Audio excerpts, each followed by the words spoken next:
உலகம் அழியிறத கணிக்கிற 3 கோவில்கள பத்தி தான் நம்ம இந்த வீடியோல பார்க்க போறோம். அதுக்கு முன்னாடி நம்ம வீடியோவ லைக் அண்ட் சப்ஸ்கிரைப் பண்ணிக்கோங்க. முதல்ல பார்க்க போற கோவில் பார்த்துட்டீங்கன்னா, யாகண்டி கோவில். இந்த கோவிலுக்கும் உலகம் அழியிறதுக்கும் எந்த சம்மந்தமும் இல்ல. ஆனா, அங்க இருக்க நந்தி பார்த்துட்டீங்கன்னா, வளர்ந்துட்டே வருதாம். என்னைக்கு இந்த நந்தி வளர்ந்து எந்திரிச்சு நிக்குதோ, அன்னைக்கு இந்த உலகம் அழிஞ்சிரும் அப்டின்ட்டு சொல்லிட்டு இருக்காங்க. அடுத்து பார்த்துட்டீங்கன்னா, கோதாரீஸ்வரர் கோயில்.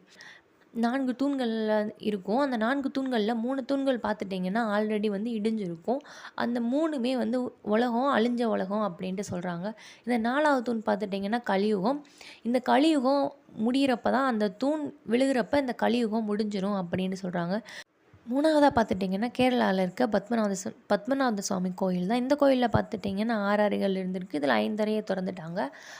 5 அறையில வந்து நெறையா தங்கம், பொக்கிஷம் நெறைய அள்ளுனாங்க. அந்த பி அறைய மட்டும் பார்த்துட்டிங்கன்னா, பயங்கரமான பிரம்மாண்டமான கதவு. அதில ஃபுல்லா பாம்பு படம் போட்டது. நெறைய மந்திரங்கள் ஊதி, எல்லாம் ப்ராப்பரா என்னென்ன பண்ணணுமோ எல்லாம் பண்ணி தான் அந்த அறைய தொறக்க முடியும் அப்படின்னு சொல்லியிருக்காங்க.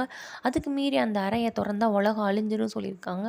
அந்த மாதிரி அவங்க ட்ரை பண்ணப்ப பார்த்துட்டிங்கன்னா, நெறைய சம்பவங்கள் நடந்ததாவும், அது மட்டும் இல்லாம நெறைய பாம்புகள் வந்து அங்க மந்திரம் ஓதுனவங்கள விரட்டுனதாவும் ஒரு வதந்தியும் இருக்கு.